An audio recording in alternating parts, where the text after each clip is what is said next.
Lone Danilo Peña was born on May 8, 2019, in 9 de Julio, a small town in Corrientes, Argentina, which is about 800 kilometers from its capital and 179 kilometers from the city of Corrientes. At the time of the events, Loan lived with his mother, Maria Noguera, 46 years old, his father, Jose Mariano Peña, 56, in addition to his 8 siblings.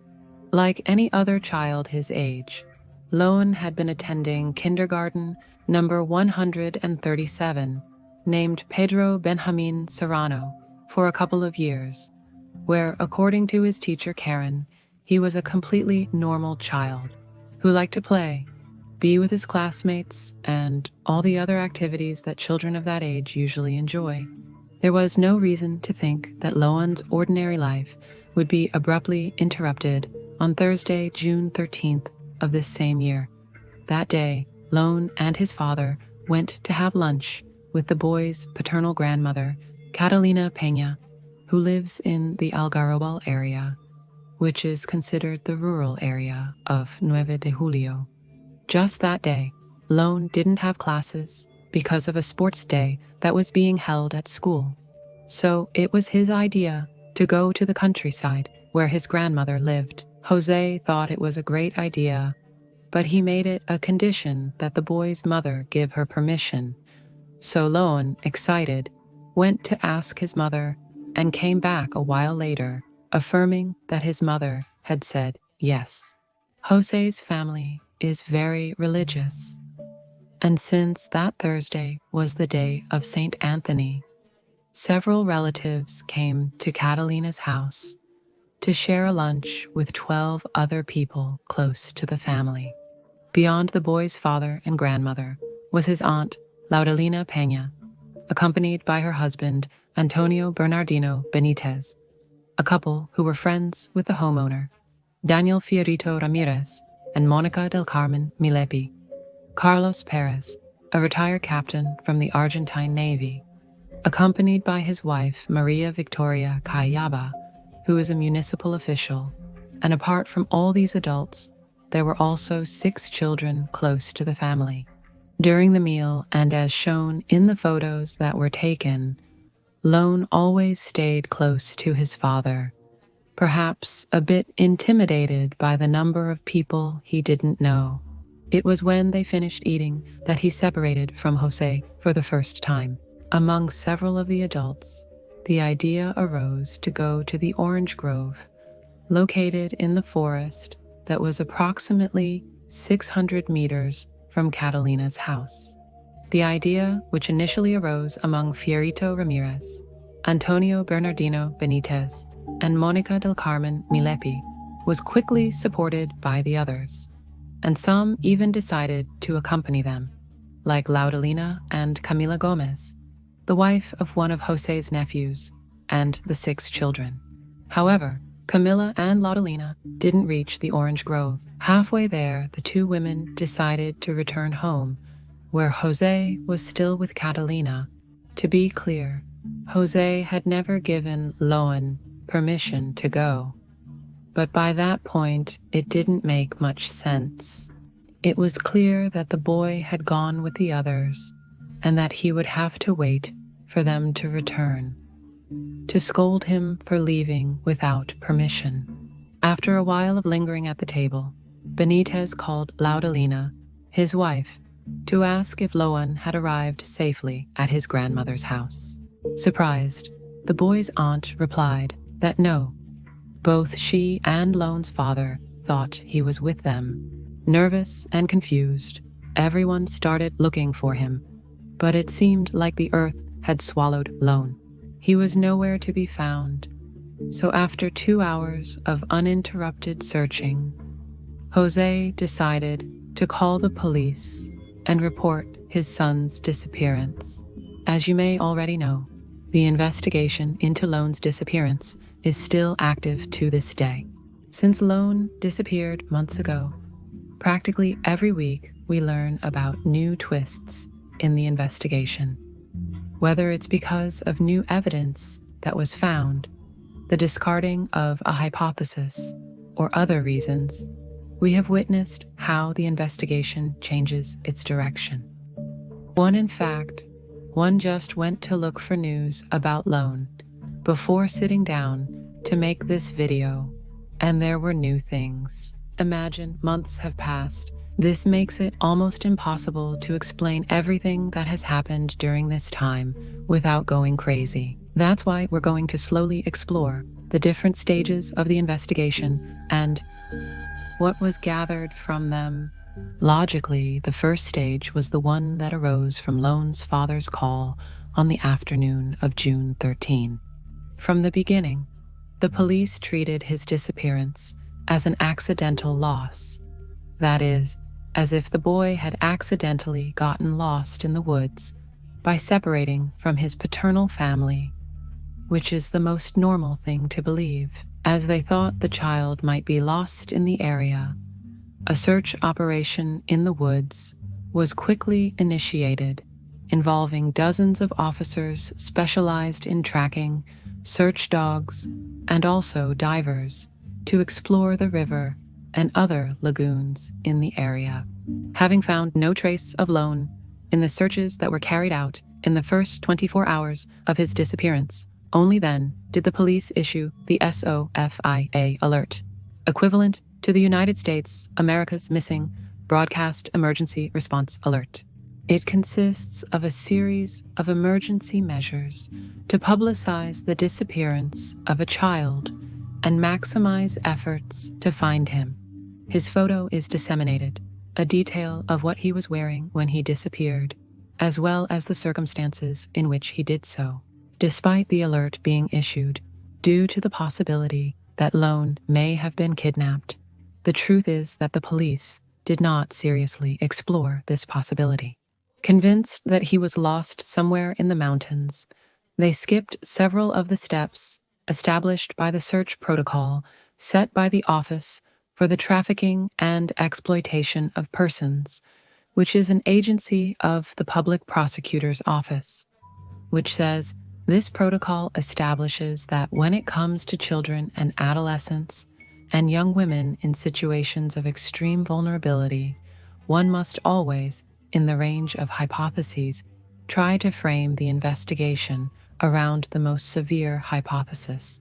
This was publicly explained by Gustavo Vera, who is the head of Alameda, a non-governmental organization against child trafficking. Clearly, this is logical, because no matter how small, the possibility is there. And if it really happened, it's an incredibly risky and serious situation. Taking these precautions is essential for a good investigation. But let's see, anyone knows that. Instead of making sure there was no possibility that Lone was a victim of a trafficking network, the police simply focused on searching for him in the woods. From June 14th to the 20th inclusive, the search operation in that area became even larger.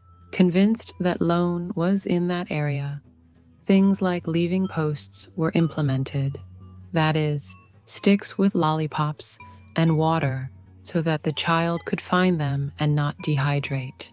Although these items never disappeared to imply that Lone was around, the police continued searching in the most isolated area of the forest. All this knowing that in reality, the only important findings had been made near the paternal grandmother's house of the child. For example, in one of the searches with canine units done on June 16th, a dog named Kiara found one of Lone's sneakers approximately 3 kilometers from this house. The other dogs trained to recognize and find the scent of people also did not lead to the woods.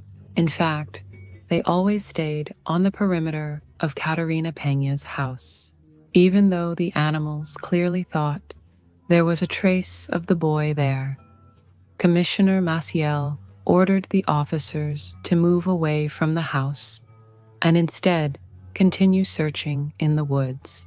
While the police continued to focus the search in that area, on June 17th, Interpol issued a yellow alert, a global police alert about a missing person, which aims to locate the lost person if they traveled or were moved to another country. In turn, the Ministry of Security of the nation offered a reward of 5 million pesos to the person who could provide real information that would help locate Lone. The same day Lone's shoe was found, on June 16th, the 3 adults who had taken the children to Naranjo del Monte were arrested for abandonment. 2 days later, 5 days after the disappearance, the guarantee judge, Lucio Lopez, ordered preventive detention for the 3 defendants, Bernardino Antonio Benitez, Daniel Oscar Fierito Ramirez, and his partner Monica del Carmen Milepi, for considering that they had been negligent in the care of the child. In response to this decision, Bernardino sent a public letter to the case prosecutor, Guillermo Barti de Goya, telling his version of the events. In the letter, he explained that the lunch on June 13th had passed without major incident when he alone decided to go pick oranges. It was minutes later that Daniel and Monica joined, accompanied by the children. In that same letter, he detailed how he had peeled an orange for his son Joaquin to share with Lone. It was while the children were eating that Fiorito Martinez received a call, and his partner, Monica, approached him to find out who he was talking to. According to Bernardino Antonio Benitez, he had left the place before the others. But when the others started to return, a girl realized that Loan was not there, which is why everyone stopped and started looking for him in the orange tree. But clearly the child was no longer there at that moment. It was at that moment that Benitez called his wife, Laudalina, to find out if the child had by chance returned home. But the answer was negative. The lawyer for Benitez and his wife emphasized that it was the first time their clients had seen Lone. Even in the media, lawyer Jorge Monti stated, "My hypothesis is clear. From the first day that Lone was taken and could have entered a human trafficking network." He also added that his clients were scapegoats, that is, accused to quickly close the case and prevent going after the real culprits. While the press was echoing this story, a week after the discovery of Lone's shoe, the prosecutor in charge of the case, Juan Carlos Castillo, affirmed that the discovery had not been genuine, but a false clue planted by the town's commissioner Maciel, who pretended to be the one who had found it, when in reality it had been the boy's aunt, Laudalina Peña. This, along with certain attitudes of Commissioner Maciel, made the prosecutor's suspicions grow. Let's remember that this same officer was the one who had insisted that we only search in the area of the mountain, and, coincidentally, the shoe had been found in that direction, as if to make believe that the boy had headed in that direction. In addition, Maciel had summoned to the police station all the neighbors who in some way or another had spoken out to demand justice for Lone or a better investigation of what had happened. After analyzing the scene, the prosecutor's office was able to confirm its hypothesis and determine that the shoe had been placed there by the police officer who was officially placed under arrest on June 21st for obstructing a police investigation and planting false evidence. That same day, by order of the prosecutor's office, canine tracking units checked the cars and properties of all the adults who had been present at lunch on the day of the disappearance. The dogs identified traces of Lone in the vehicles of the couple, Maria Victoria Cayaba and Carlos Perez, a white Ford Ranger pickup and a red Ford Ka. On June 13th, the couple had arrived at Catalina's house in the Ford Ranger, but they had also brought the other car, with which the next day, the former municipal official and her husband traveled to the city of Corrientes for a supposed medical consultation she had. This is according to what she said on television before being arrested that same day. In that interview that she and her partner gave to TN, an Argentine television channel, they assured that they had nothing to do with what had happened, and even referred to a gray car they had seen prowling around the area in a suspicious manner. For the prosecution, this was actually a rather poor attempt to divert attention from their movements and their own involvement in the events. With the evidence found in the couple's cars, they claimed that they had been the ones who kidnapped Lone and had moved him to hand him over, or rather, sell him to a child trafficking network, probably international. The authorities began to consider the possibility that Lone had been taken out of the country by this network and taken to Paraguay. So various efforts were made for that country to start a local investigation, while Uruguay added Lone to its list of missing persons. 11 days after Lone's disappearance, and with no clear indications of what had really happened, on June 24th, the Corrientes Justice decided to step aside from the investigation, considering itself not competent, and instead left the case in the hands of PROTEX, the Office for Trafficking and Exploitation of Persons, although the prosecutors who had been working the case committed to continue participating and helping in the investigation until its resolution.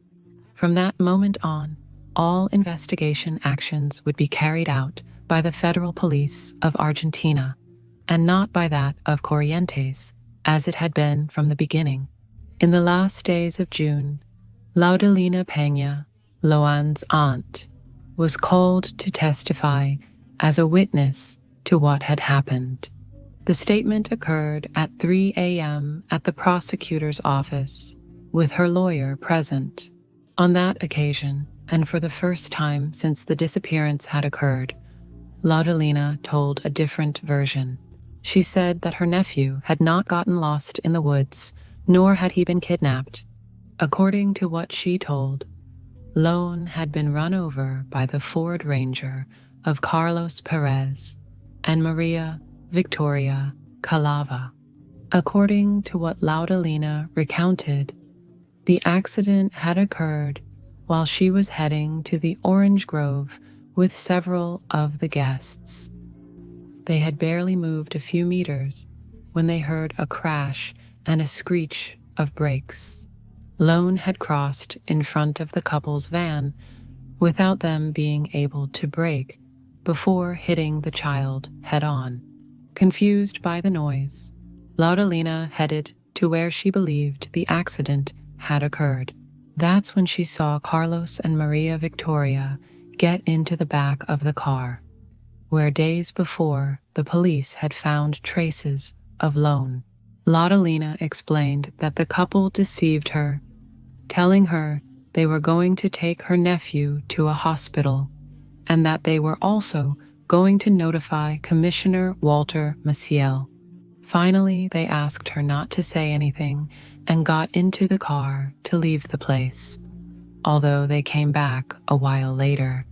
According to what the boy's aunt told, when they returned, Maria Victoria went straight to where she was to threaten her, telling her that if she didn't shut up, she was going to kill her. In the days following the accident, while searches were already being carried out throughout the area, the couple ordered her to leave Lone's sneaker in the direction of the mountain, which Laudalina did as she feared for her life. This version led the police to carry out a search in the area of the city dump, where Laudalina indicated her nephew's body could be. However, nothing turned up. A new inspection of Perez's vehicle found what appeared to be blood in the front part of the car. However, upon analysis, it was ruled out that it was loans. The one who ultimately dismissed Laudalina's version was her own daughter, Macarena Peña, when she testified before the judge in Goya that the version her mother had told was actually a fiction story, something she had made up in exchange for a bribe she had been given to not tell the truth. On July 12th, almost exactly a month after Loan's disappearance, Laudalina admitted to her lawyer that she had previously told a lie, and 5 days later she admitted it to the authorities, this time testifying as a defendant and not as a witness, as she had done before. When asked who had bribed her, Laudalina spoke of her former lawyer, Jose Codazzi, and the senator of the province of Corrientes, Diego Pellegrini, asserting that they had pressured her to make that statement, adding to the pressure the sum of 50,000 pesos. No, there are a lot of people watching this from other countries, so I'm going to emphasize that 50,000 pesos is nothing. That is, for a person who is economically disadvantaged, of course it can make a difference, but we are talking about hiding a crime according to what Laudalina herself says. To give you an idea then, a burger combo, have the app installed. That's the only reason I'm doing it this way, is 16,500 pesos. I'm still being generous because I'm talking about the stacker onion 40 triple, mean a big burger. So, with this price in mind, 16,500 pesos, we're talking about 3 stackers. That would be the supposed price of silence. 3 stackers from Burger King. This is a detail that was barely mentioned, but left everyone frozen. They didn't know how true it could be. They knew, or rather, it felt common, that Laudalina was lying again. She also involved in her lie the retired police officer Francisco Armando Mendez, 58 years old, who appeared among Walter Maciel's contacts as an informant, so the security division already had him monitored.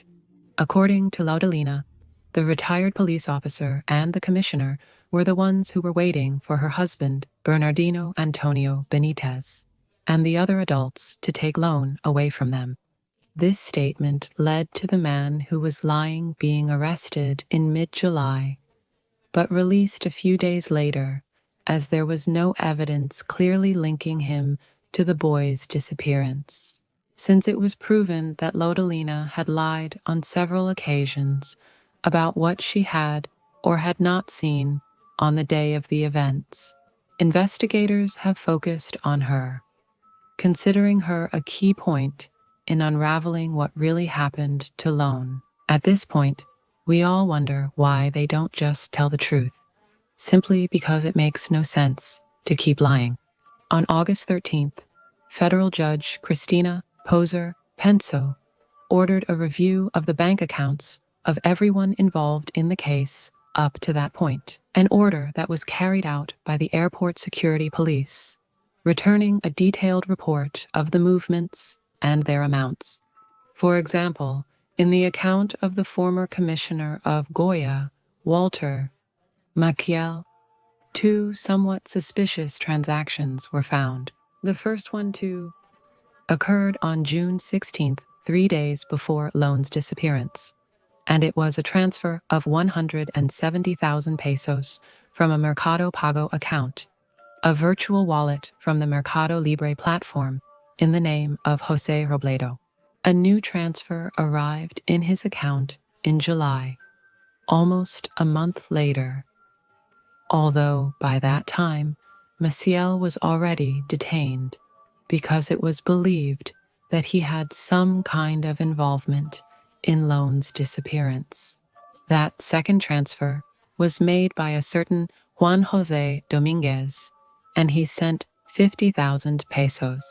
What caught the most attention about this second transaction was that the sender's message said for Loan. Among the accounts that were also reviewed was that of one of Loan's older brothers, Mariano Peña, in which 170 million pesos were detected between his bank account and his virtual wallet, which, according to him, was due to the various solidarity collections that had been set up for helping Logan's family, which, if you allow me a parenthesis here, 170 million pesos is a lot.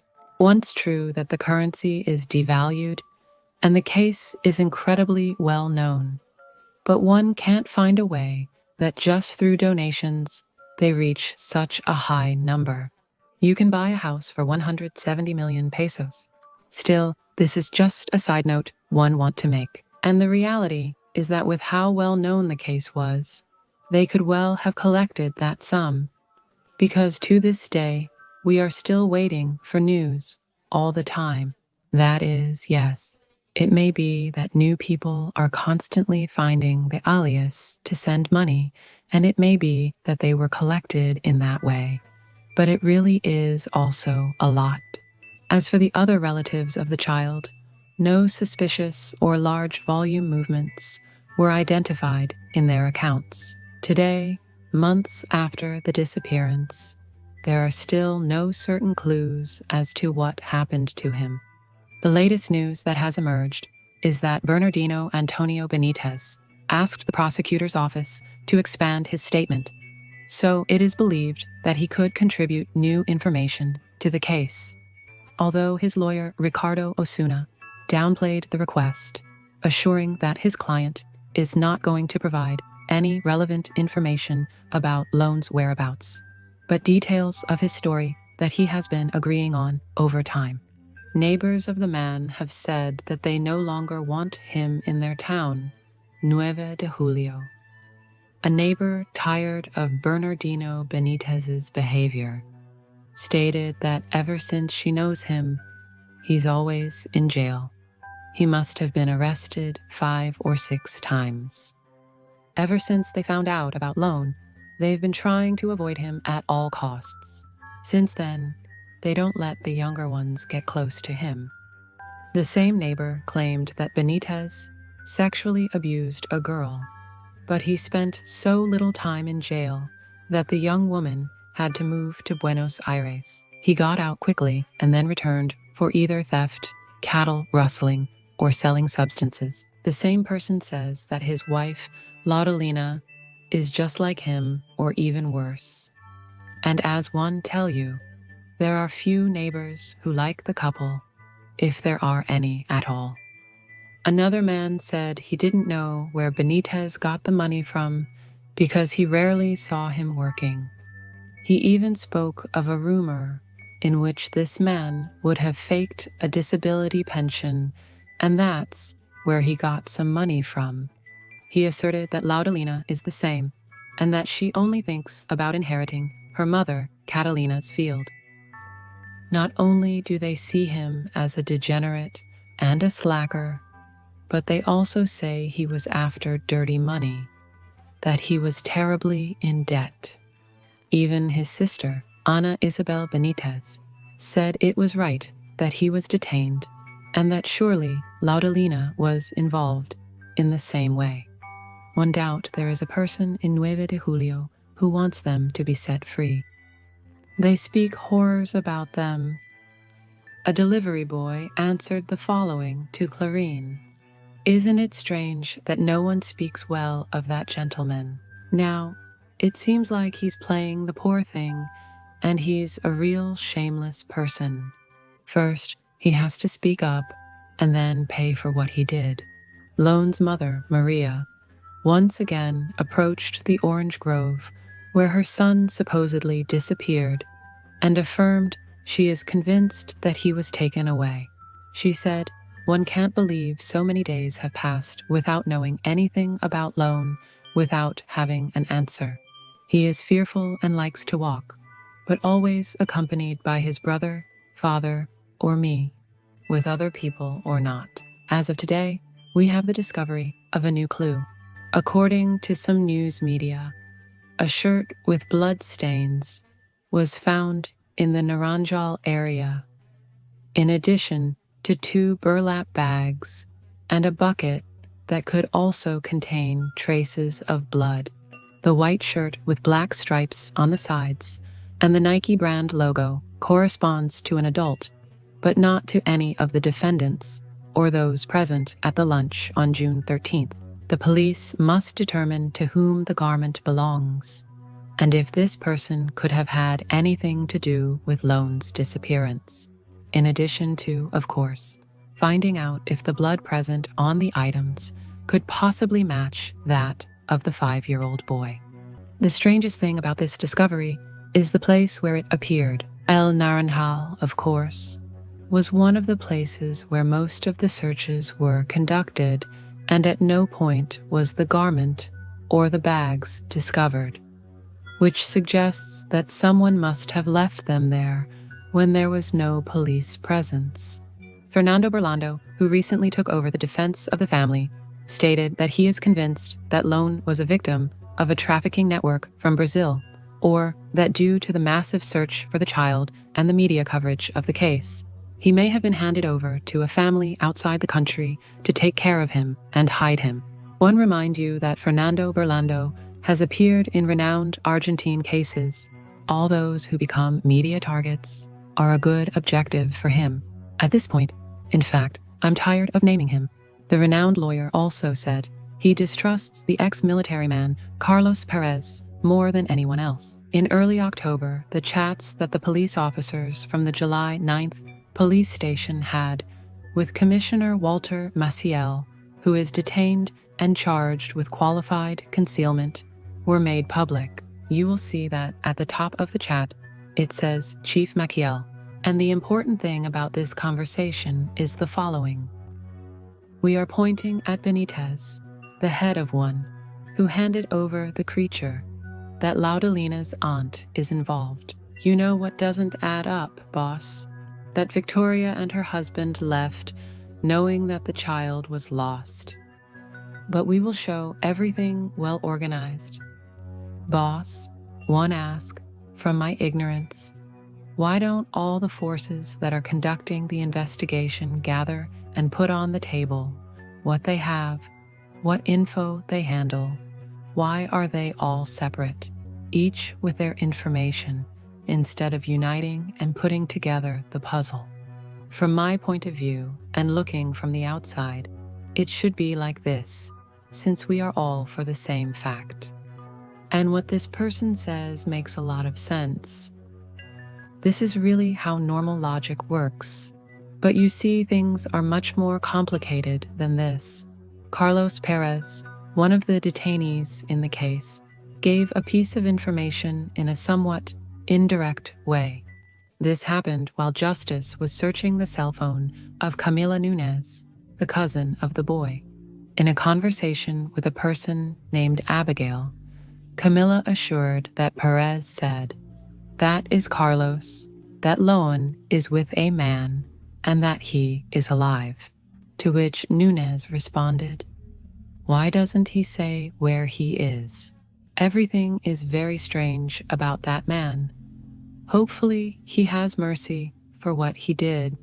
The woman added, Perez said he wanted to negotiate with the prosecutor and Maria Victoria Cayaba.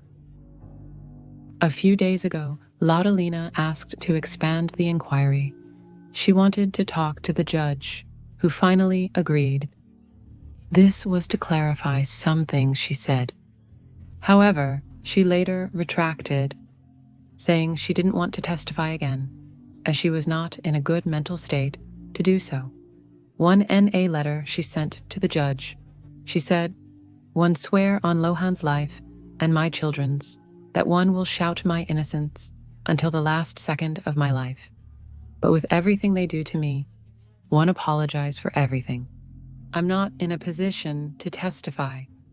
My son's life and mine are in danger."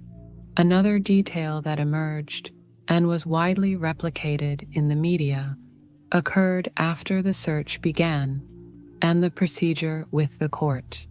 They noticed that Lohan's ID was nowhere to be found, and they had never kidnapped him. That is, his identification was not there. It was at that instance, when the parents were ordered to present him, that news emerged talking about it, as the lack of ID was a major issue. If this did not appear, the reason could be that they sold him with it. Finally, the ID was presented, and all these rumors were silenced. But if for a second you did not believe in Lone's parents, didn't like them for whatever reason, know that there are more people who think the same, and there is a group of women, especially mothers, who have been asking for justice for a long time and dislike the way the minor's parents handle things. The reality, and as you should know, one don't think it's right to play moral police and say what's right or wrong when it comes to such a serious issue. But these people, self-proclaimed the warriors of Lone, have been asking for justice in all the ways they can and are present in this situation.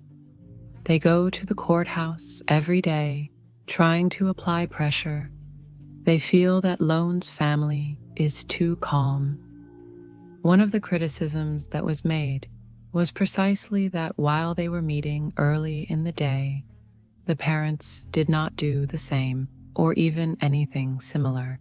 They say that one of these days, when they went before 7 in the morning to wait for the parents, they only saw Lone's father at 10 in the morning because, according to him, he wanted to have some mates first.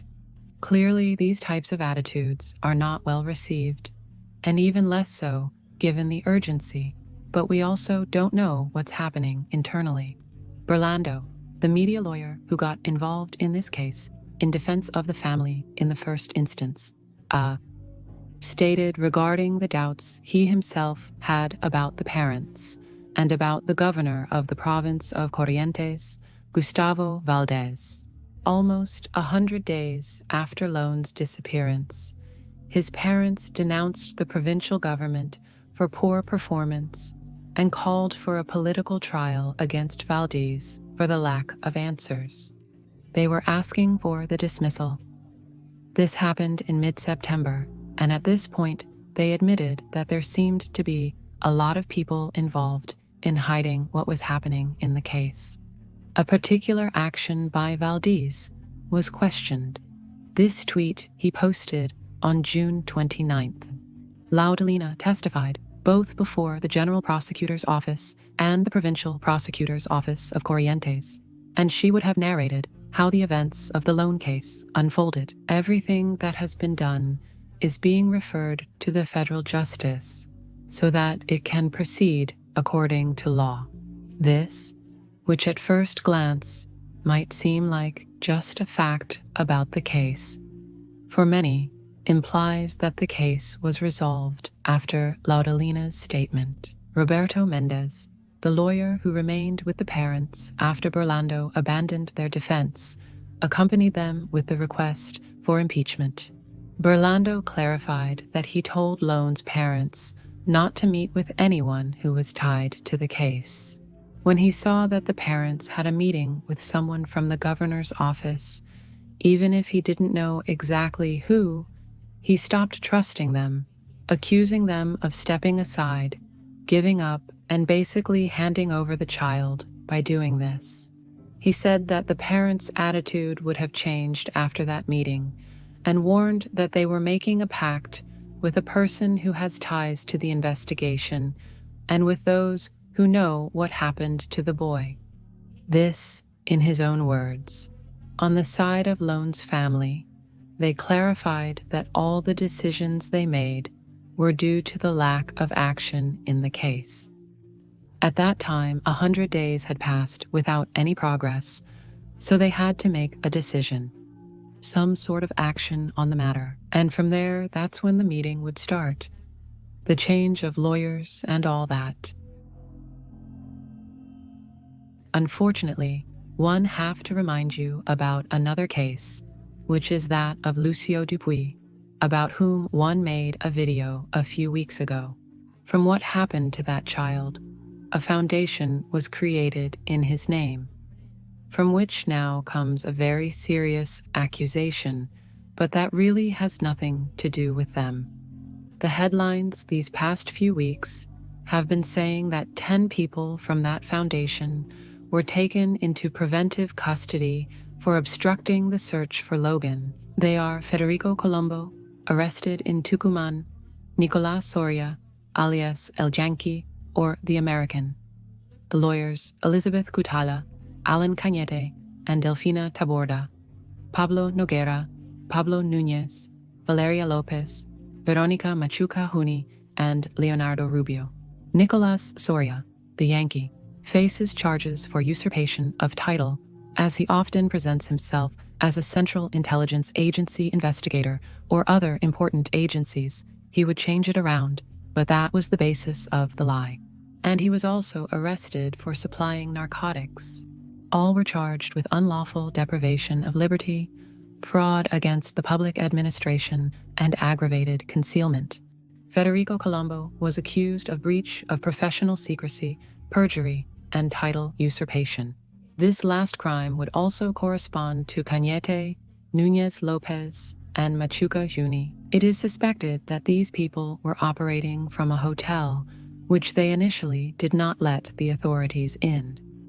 In the town of Nueve de Julio, they trained at least 3 of the children who were in Naranjal on June 13.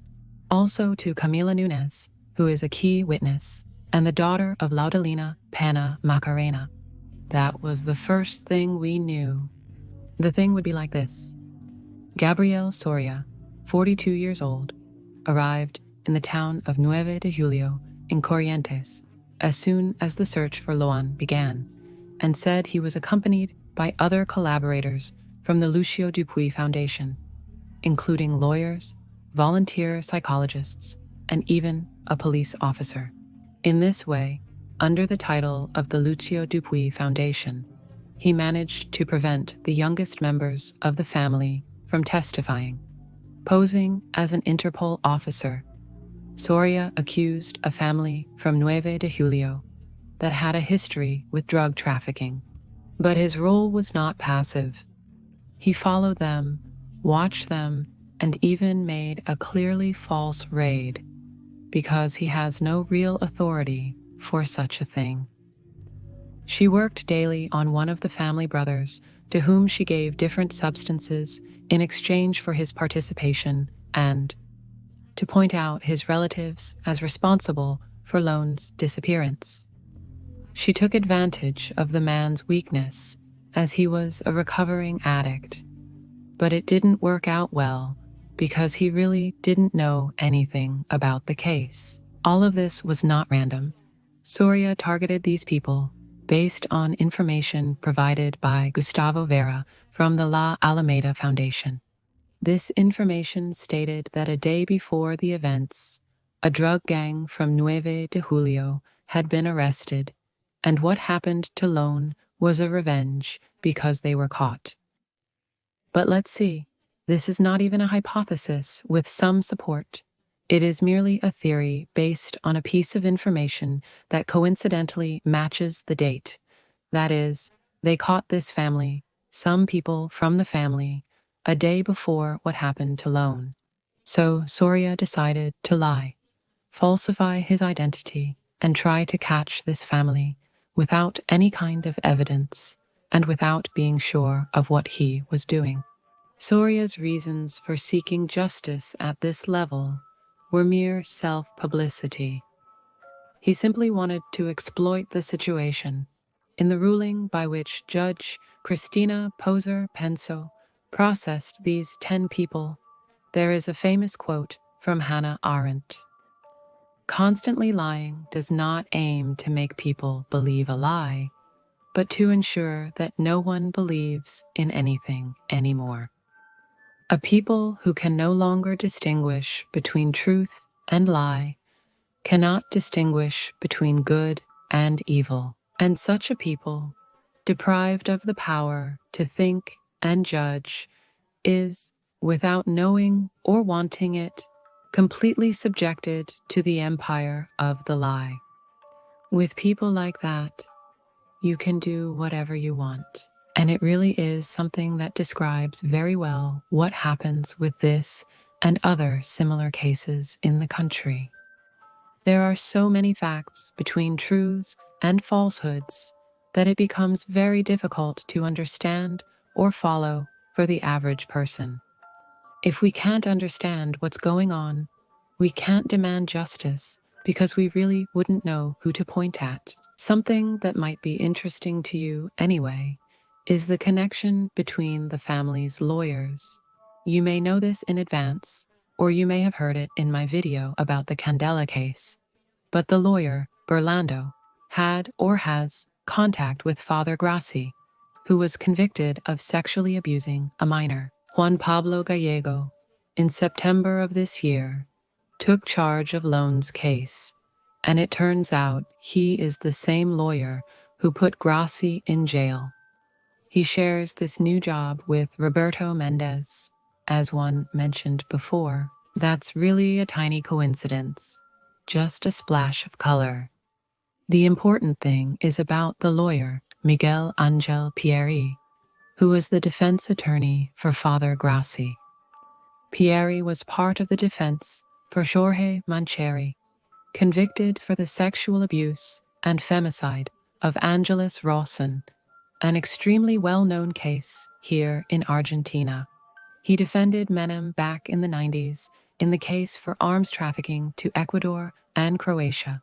Among others, he defended Cozy Tordo, former chief executive officer of the Zoe Generation Group, an illicit association that turned out to be a Ponzi scheme scam. And finally, he is currently on the defense of former Commissioner Walter Maciel in the loan case. Burlando and Pieri are media lawyers. They are people who join the most recognized cases in the country and do everything possible to make their names appear everywhere. Right now, in October, bodies of water began to be raked in the town of 9 de Julio, in 4 different areas, since previous land searches basically yielded no results. But we still don't know much more. And to be honest, it could be a much longer video just reading the last week's news.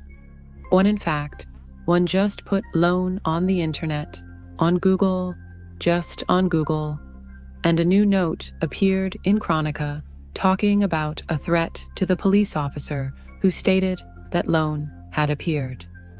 In fact, let's read the note together, because there are many news items, as one mentioned. While we're at it, let's add this. I'll read it directly from Chronicle.